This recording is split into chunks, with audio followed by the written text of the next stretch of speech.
بسم الله الرحمن الرحيم. الحمد لله رب العالمين والعاقبة للمتقين، والصلاة والسلام على سيد الأنبياء والمرسلين محمد بن عبد الله الأمين وعلى آله وأصحابه أجمعين. أما بعد، فقد قال الله تبارك وتعالى في كتابه المجيد: أعوذ بالله من الشيطان الرجيم، بسم الله الرحمن الرحيم. يا أيها الذين آمنوا اتقوا الله ولتنظر نفس ما قدمت لغد واتقوا الله إن الله خبير بما تعملون. وقال النبي صلى الله عليه وسلم: الكيس من دان نفسه وعمل لما بعد الموت، والعاجز من أتبع نفسه هواها وتمنى على الله، أو كما قال عليه الصلاة والسلام. بزرگان محترم اور میرے عزیز بھائیوں، اللہ رب العزت کا بڑا احسان ہوا، بڑا کرم ہوا کہ اللہ رب العزت نے ہمیں اپنے گھر میں اپنی اور اپنے حبیب پاک جناب محمد رسول اللہ صلی اللہ علیہ وسلم کی باتوں کو کہنے اور سننے کے لیے جمع فرمایا. میرے بھائیوں، دنیا کا ایسا کون سا شخص ہے جو یہ نہیں چاہتا کہ اسے عقل مند کہا جائے؟ دنیا کا ایسا کون سا شخص ہے جو یہ نہیں چاہتا کہ اس کا شمار عقل مندوں میں کیا جائے؟ دنیا کا ایسا کون سا شخص ہے جو یہ نہیں چاہتا کہ اس سے عقل مندوں والے کام ہو؟ دنیا کا ہر شخص یقیناً یہی چاہتا ہے کہ لوگ اسے عقل مند کہے اور اس کا شمار عقل مندوں میں سے ہو. اور اس کے برخلاف دنیا کا ایسا کون سا شخص ہے جو یہ چاہتا ہو کہ لوگ اسے بیوقوف کہے، جو یہ چاہتا ہو کہ اس کا شمار بیوقوفوں میں سے ہو، جو یہ چاہتا ہو کہ اس سے بیوقوفوں والے کام صادر ہو؟ یقیناً دنیا کا کوئی ایسا شخص نہیں ہے جو یہ چاہتا ہو کہ اس سے بیوقوفوں والے کام ہو، جو بیوقوفی کرتا رہے. ہر شخص یہ چاہتا ہے کہ اسے عقل مند کہا جائے اور اس سے عقل مندوں والے کام ہو. لیکن یہاں پر سوال یہ پیدا ہوتا ہے کہ عقل مند کسے کہا جائے اور بیوقوف کسے کہا جائے؟ وہ کون سے کام ہے کہ اگر انسان ان کاموں کو کرے تو کہا جائے کہ یہ بڑا عقل مند شخص ہے، اور ایسے کون سے کام ہے کہ اگر کوئی انسان ان کاموں کو کرے تو کہا جائے کہ یہ بیوقوف ہے؟ اگر آپ دنیا والوں سے پوچھیں گے کہ عقل مند شخص کون ہے تو آپ کو مختلف جوابات موصول ہوں گے.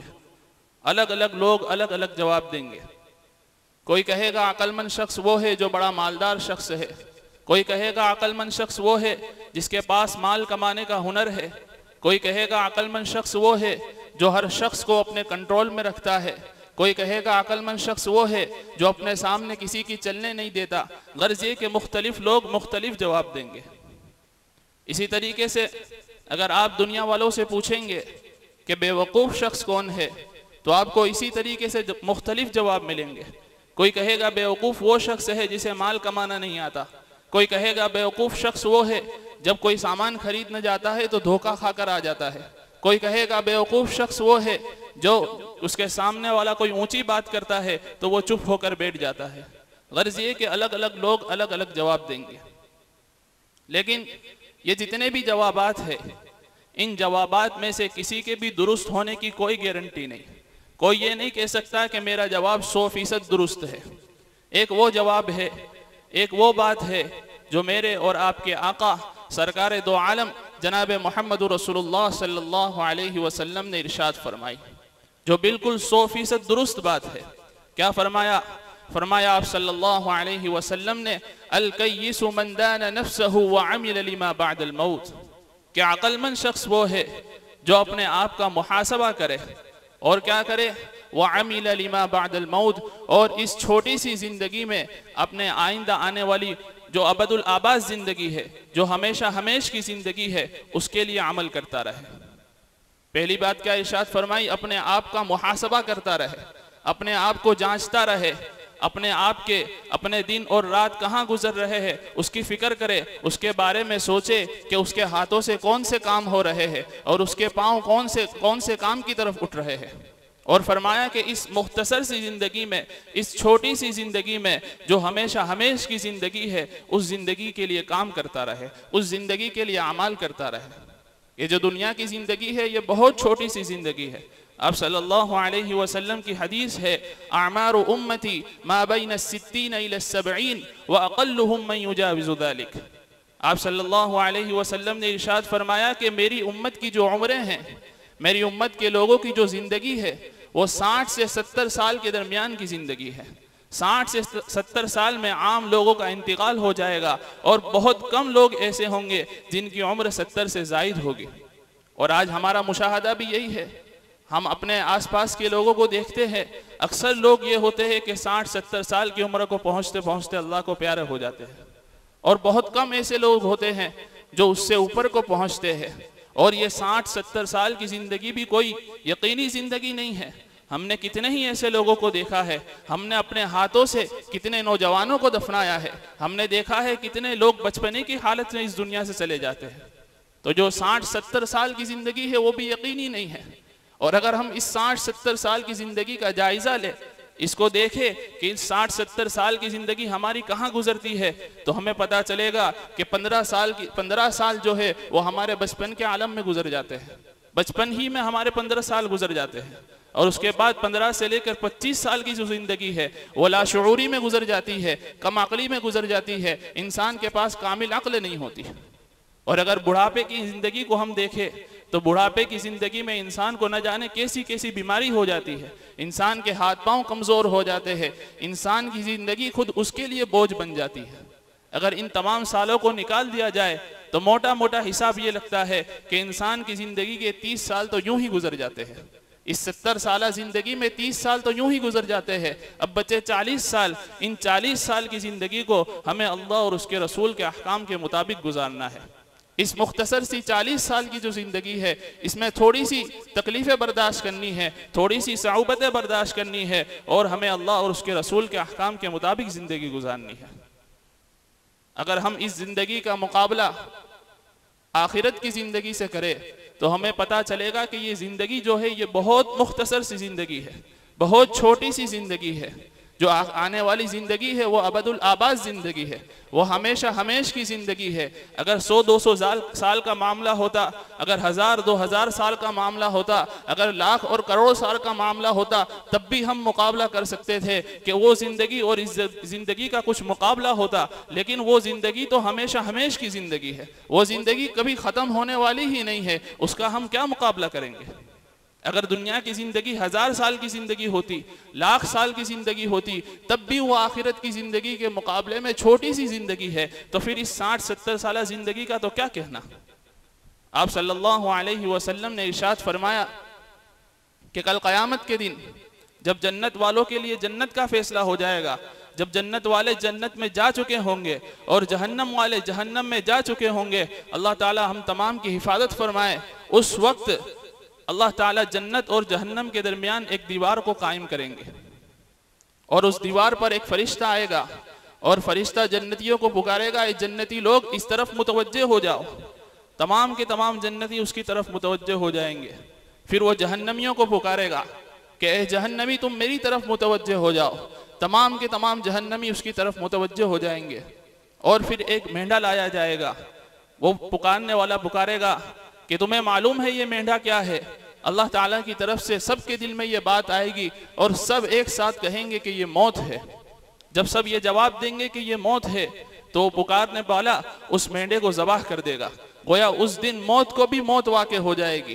آپ صلی اللہ علیہ وسلم نے اس حدیث کو ارشاد فرمانے کے بعد ارشاد فرمایا کہ اگر اللہ تعالیٰ کو یہ منظور ہوتا کہ اس زندگی میں کسی کو موت آئے، اگر اللہ تعالیٰ نے یہ فیصلہ کیا ہوتا کہ اس زندگی میں بھی موت آنے والی ہوتی، تو آپ صلی اللہ علیہ وسلم نے ارشاد فرمایا کہ تمام جنتی اس خوشی میں مر جاتے کہ اب ہمیں موت آنے والی نہیں ہے، اب ہم ہمیشہ اس زندگی میں آرام کے ساتھ اور آسائش کے ساتھ رہیں گے۔ اور فرمایا کہ تمام جہنمی اس صدمے سے مر جاتے کہ اب موت آنے والی نہیں ہے، اب ہم ہمیشہ ہمیش کے لیے اس عذاب میں مبتلا رہیں گے اور ان تکالیف میں مبتلا رہیں گے۔ تو یہ مختصر سی زندگی ہے، وہ تو ہمیشہ ہمیش کی زندگی ہے۔ عقل مندی کا تقاضا یہ ہے کہ ہم اس چھوٹی سی زندگی میں اللہ اور اس کے رسول کی فرما برداری کرتے ہوئے اس کو گزارے اور ہمیشہ ہمیش کی زندگی کے لیے آرام کا فیصلہ کروائے۔ انسان اس وقت تک مومن نہیں ہو سکتا جس وقت تک اس کو آخرت پر ایمان نہ ہو۔ جب انسان کا ایمان آخرت پر کامل ہوگا، جب انسان کا ایمان آخرت پر مضبوط ہو جائے گا تو اس کو اعمال کرنے میں آسانی ہو جائے گی۔ اللہ تعالیٰ نے جہاں پر مومنوں کا تذکرہ فرمایا قرآن کریم میں، وہاں پر ارشاد فرمایا وَبِالْآخِرَةِ هُمْ يُوقِنُونَ کہ مومن جو ہوتے ہیں وہ آخرت پر ایمان رکھنے والے ہوتے ہیں۔ آپ صلی اللہ علیہ وسلم کی حدیث ہے آخرت کے متعلق، آپ صلی اللہ علیہ وسلم نے ارشاد فرمایا لا تزول قدم ابن آدم یوم القیامت من عند ربه حتى يسأل عن خمس عن عمره فيما أفناه وعن شبابه فيما أبلاه وعن ماله من أين اكتسبه وفيما أنفقه وماذا عمل لما علمه۔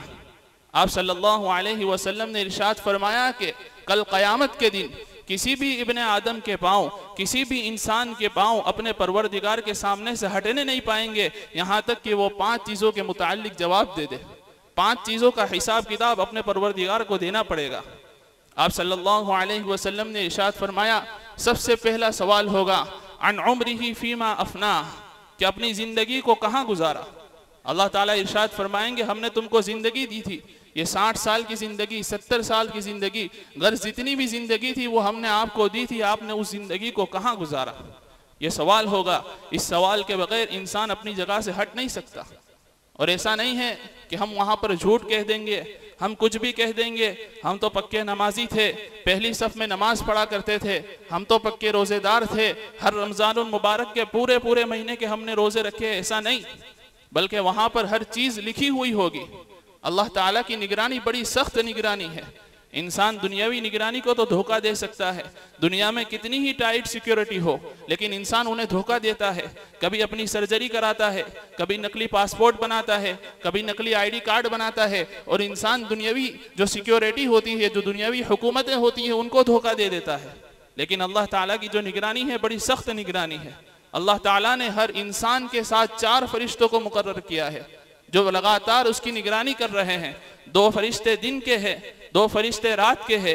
جب دن کے فرشتے آتے ہیں تو رات کے فرشتے اوپر جاتے ہیں، جب رات کے فرشتے آتے ہیں تو دن کے فرشتے اوپر جاتے ہیں، اور اس طریقے سے مسلسل نگرانی جاری ہے۔ کیا دیکھا جا رہا ہے، انسان کیا سن رہا ہے، کیا سوچ رہا ہے، اس کے ہاتھ کیا کام کر رہے ہیں، اس کے پاؤں کس کام کی طرف چل رہے ہیں، اس کے دلوں میں کیا خیالات آ رہے ہیں، یہ تمام کی تمام چیز لکھی جا رہی ہے، اور اسی کے متعلق ہمیں جواب دینا ہے۔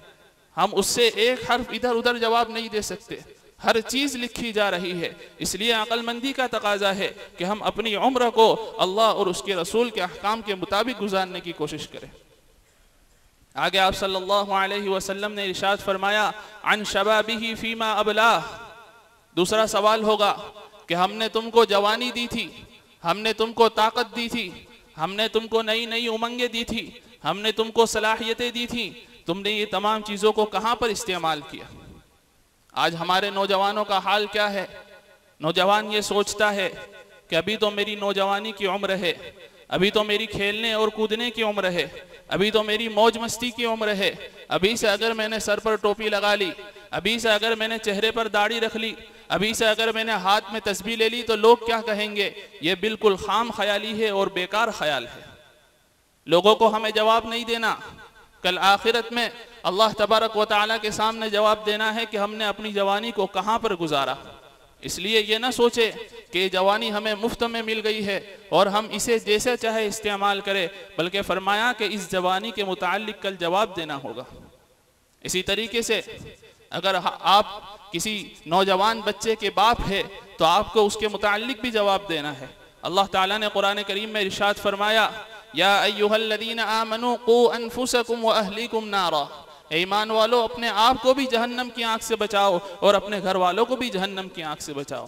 اس لیے کوئی یہ نہ سمجھے کہ میں نے اپنی زندگی بنا لی، میں نے اپنی زندگی کو اللہ اور اس کے رسول کے احکام کے مطابق بنا لیا تو مجھے کوئی کچھ نہیں کہہ سکتا۔ بلکہ کل قیامت کے دن اس کے متعلق بھی سوال ہوگا کہ تم نے اپنے گھر والوں کی کیا فکر کی، تم نے اپنے نوجوان بچوں کی کیا فکر کی۔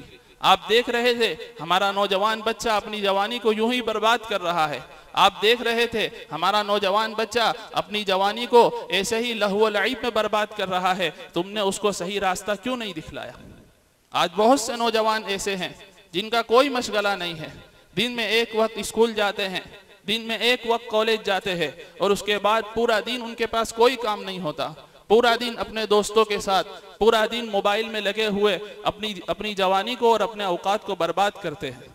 کل قیامت کے دن سوال ہوگا تو اس کا جواب دینا بڑا بھاری پڑ جائے گا۔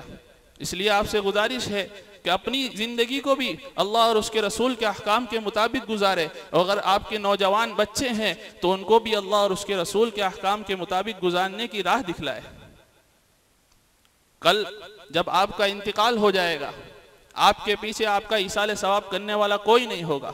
اگر آپ نے اپنے بچوں کو، آپ نے اپنے نسلوں کو دین پر نہیں لائے، آپ اپنی نسلوں کو دین پر نہیں لائے، تو کل آپ کی قبروں پر کوئی آنے والا بھی نہیں ہوگا۔ لیکن اگر آپ نے اپنے اولاد کو دین پر لے کر آئے، اگر آپ اپنے اولاد کو نمازی بنایا، آپ نے اپنی اولاد کو قرآن کریم پڑھنا سکھایا، اس کے اندر یہ عادت ڈالی کہ وہ روزانہ قرآن کریم کی تلاوت کرے، تو کل آپ کے مرنے کے بعد جب بھی وہ نماز پڑھے گا، کل آپ کے مرنے کے بعد جب بھی وہ قرآن کریم کی تلاوت کرے گا اور کوئی بھی نیک کام کرے گا تو آپ کو بھی اس کا ثواب پہنچتا رہے گا، یہ آپ کے لیے صدقہ جاریہ بنیں گے۔ لیکن اگر آپ نے اپنی اولاد کی کوئی فکر نہیں کی تو آپ کے مرنے کے بعد یہی اولاد آپ کی قبر پر بھی نہیں آئے گی۔ اس لیے اپنی بھی فکر کریں اور اپنی اولادوں کی بھی فکر کریں۔ آگے آپ صلی اللہ علیہ وسلم نے ارشاد فرمایا وَعَن مَالِهِ مِنْ أَيْنَ اِكْتَسَبَ، کہ مال کے متعلق سوال ہوگا کہ آپ نے اپنے مال کو کہاں سے کمایا۔ اس بات کو یاد رکھیے کہ مال کمانا کوئی کمال کی بات نہیں ہے، بلکہ حلال مال کمانا یہ کمال کی بات ہے۔ آج انسان یہ سمجھتا ہے کہ بس مال آنا چاہیے، کس طریقے سے آ رہا ہے اس کی کوئی فکر نہیں، بس مال آنا چاہیے، چاہے حلال طریقے سے آئے یا حرام طریقے سے آئے، چاہے جوئے سے آئے، چاہے سود سے آئے، چاہے رشوت سے آئے، جس طریقے سے بھی آئے بس مال آنا چاہیے، ہمارا بینک بیلنس بڑھنا چاہیے، ہماری ملکیت بڑھنی چاہیے۔ آج انسان کی یہ سوچ ہے، لیکن کل قیامت کے دن اس کے متعلق جواب دینا پڑے گا کہ آپ نے مال کو کہاں سے کمایا، حلال طریقے سے کمایا یا حرام طریقے سے کمایا۔ آج انسان کو اس بات کی پرواہ نہیں ہوتی کہ اس کے مال میں حرام جو کمائی ہے وہ بھی شامل ہو رہی ہے، حرام مال بھی شامل ہو رہا ہے۔ ہم میں سے بہت کم ایسے لوگ ہوں گے جن کا بینک میں اکاؤنٹ نہیں ہوگا۔ ہم بینک میں پیسہ جمع کرتے ہیں اور وہ بینک والے جو ہے وہ ہماری جو جمع کی ہوئی رقم ہے اس میں سود کو چڑھاتے رہتے ہیں، اپنی طرف سے سود ہمارے اکاؤنٹ میں ڈالتے رہتے ہیں، اور مسلمان کو اس بات کی خبر ہی نہیں ہے، وہ بینک میں پیسہ جمع کراتے ہیں اور بغیر حساب و کتاب کے اس کو نکالتے رہتے ہیں اور اپنے استعمال میں لاتے رہتے ہیں۔ بینک میں اپنی جمع کی ہوئی رقم کے ساتھ ساتھ سود کو بھی نکالتے ہیں اور اس کو کھاتے رہتے ہیں۔ اللہ تعالیٰ نے قرآن کریم میں بڑی سخت وعید نازل فرمائی ہے۔ اللہ تعالیٰ نے ارشاد فرمایا یا ایھا الذین آمنوا اتقوا اللہ وذروا ما بقی من الربا ان کنتم مؤمنین، ایمان والو اللہ تعالیٰ سے ڈر جاؤ اور سود کو چھوڑ دو اگر تم ایمان والے ہو۔ پھر آگے ارشاد فرمایا فَإِن لَمْ تَفْعَلُوا، اگر تم نے ایسا نہیں کیا، اگر تم نے سود کو نہیں چھوڑا تو اللہ تعالیٰ ارشاد فرماتے ہیں فَأْذَنُوا بِحَرْبٍ مِّنَ اللَّهِ وَرَسُولِهِ، تو اللہ اور اس کے رسول سے جنگ کے لیے تیار ہو جاؤ۔ کیا کسی میں طاقت ہے کہ اللہ اور اس کے رسول سے جنگ کرے؟ کیا کسی میں اس بات کی طاقت ہے کہ اللہ اور اس کے رسول کا مقابلہ کرے؟ اللہ تعالیٰ نے اتنی سخت وعید نازل فرمائی ہے، اس لیے اس بات کا خیال رکھیں کہ ہماری جو کمائی ہے وہ حلال طریقے پر ہو اور ہماری کمائی میں بالکل بھی سود شامل نہ ہو۔ آگے نبی کریم صلی اللہ علیہ وسلم نے ارشاد فرمایا وَفِيمَا أَنفَقَ، کہ مال کے متعلق چوتھا سوال یہ ہوگا کہ تم نے مال کو کہاں پر خرچ کیا۔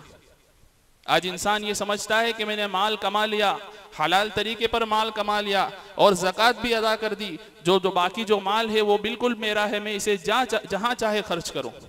لیکن کل قیامت کے دن اس کے متعلق بھی سوال ہوگا کہ تم نے اپنے مال کو کہاں پر خرچ کیا، نیک کاموں میں خرچ کیا یا گناہوں کے کاموں میں خرچ کیا، اپنے مال کو بیوی بچوں پر حلال طریقے پر خرچ کیا، یا اپنے مال کو سینما گھروں کی ٹکٹ خریدنے میں خرچ کیا، یا اپنے مال کو ٹی وی کی جو چینلز ہوتی ہے ان کے بل بھرنے میں خرچ کیا۔ کل اس کا سوال ہوگا، اگر آپ نے اپنے مال کو گناہوں کے راستے میں خرچ کیا ہے تو پھر اس کا جواب دینا بڑا بھاری پڑ جائے گا۔ آگے اللہ کے نبی صلی اللہ علیہ وسلم نے ارشاد فرمایا، وَمَاذَا عَمِلَ فِي مَا عَلِمَ، اور آخری سوال، پانچواں سوال یہ ہوگا کہ تم نے اس علم پر کتنا عمل کیا جو ہم نے تم کو عطا کیا تھا، جو باتیں تمہارے کانوں تک پہنچ چکی تھی اس پر کتنا عمل کیا۔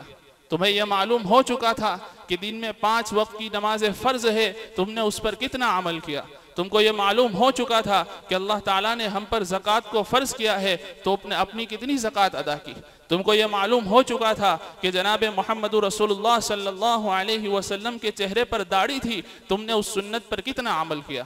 تمہیں یہ معلوم ہو چکا تھا کہ اللہ تعالیٰ کا حکم ہے کہ اپنے پائجاموں کو، اپنے پینٹ کو ٹخنوں سے اوپر رکھو، تم نے اس پر کتنا عمل کیا۔ تمہیں یہ معلوم ہو چکا تھا کہ بال کو کسی جگہ سے کاٹنا اور کسی جگہ سے بڑے رکھنا یہ اسلام میں منع ہے، تم نے اس پر کتنا عمل کیا۔ کل ان تمام چیزوں کے متعلق سوال ہوگا، اور جب تک انسان ان سارے سوالوں کا جواب نہیں دے گا اس وقت تک اپنی جگہ سے نہیں ہٹ سکتا، اللہ تبارک و تعالیٰ کے سامنے سے نہیں ہٹ سکتا۔ یہ آپ صلی اللہ علیہ وسلم کی حدیث ہے، اور میں نے پہلے بھی آپ کو بتایا کہ ایسا نہیں ہے کہ ہم کچھ بھی جواب دے دیں گے، بلکہ سارا کا سارا جو حساب و کتاب، پوری زندگی کی جو کتاب ہے وہ نامہ اعمال میں لکھی ہوئی ہوگی، ہمیں اسی کے متعلق جواب دینا پڑے گا۔ جو لکھا ہوا ہے وہی جواب دینا پڑے گا۔ تو عقل مندی کا تقاضا یہ ہے کہ ہم اپنے نامہ اعمال کو درست کریں، کیونکہ اسی میں سے ہمیں جواب دینا ہے۔ جب ہم دنیاوی زندگی کو درست طریقے سے گزاریں گے تو نامہ اعمال میں بھی ساری چیزیں درست لکھی ہوئی ہوگی، تو اللہ تعالیٰ کے سامنے جواب دینا بھی انشاءاللہ آسان ہوگا۔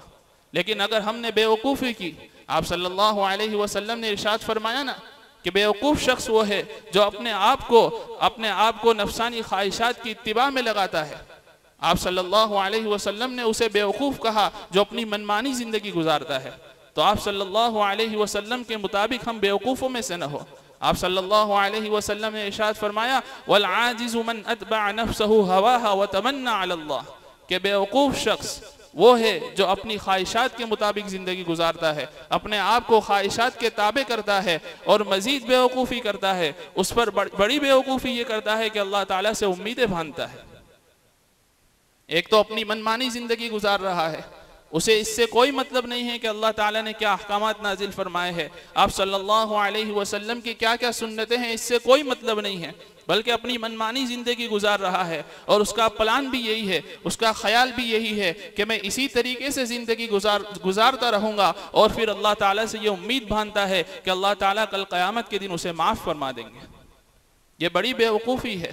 اللہ تعالیٰ یقیناً بڑے غفور الرحیم ہے، اللہ تعالیٰ بڑے معاف کرنے والے ہیں، لیکن کن لوگوں کو معاف کرنے والے ہیں؟ اللہ تعالیٰ ان لوگوں کو معاف کرنے والے ہیں جن سے گناہ ہو جاتے ہیں، وہ گناہ کرتے نہیں ہیں لیکن ان سے گناہ ہو جاتے ہیں، اور جب گناہ ہو جاتے ہیں تو اللہ تعالیٰ سے معافی مانگتے ہیں، ان کے دل میں افسوس ہوتا ہے، ان کے دل میں یہ خیال آتا ہے کہ مجھ سے یہ گناہ ہو گیا ہے، پھر اللہ تعالیٰ سے معافی مانگتے ہیں اور اپنی زندگی کو درست راستے پر گزارنے کی فکر کرتے ہیں۔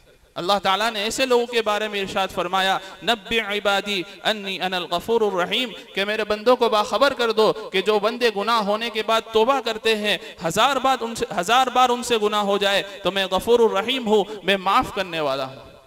لیکن جو گناہ کو گناہ نہیں سمجھتے، جو اپنی زندگی کو گناہوں میں گزار رہے ہیں، اور ان کا پلان بھی یہی ہے کہ ہم موت تک اسی طریقے سے زندگی گزاریں گے، ان کی یہ کوئی فکر نہیں ہے کہ ہم اللہ اور اس کے رسول کے احکام کے مطابق زندگی گزاریں، تو اللہ تعالیٰ ان کے بارے میں ارشاد فرماتے ہیں، اسی آیت کے آگے ارشاد فرمایا، وَأَنَّ عَذَابِي هُوَ الْعَذَابُ الْأَلِيمُ، تو پھر ایسے لوگ بھی سن لے کہ میرا عذاب بڑا سخت عذاب ہے۔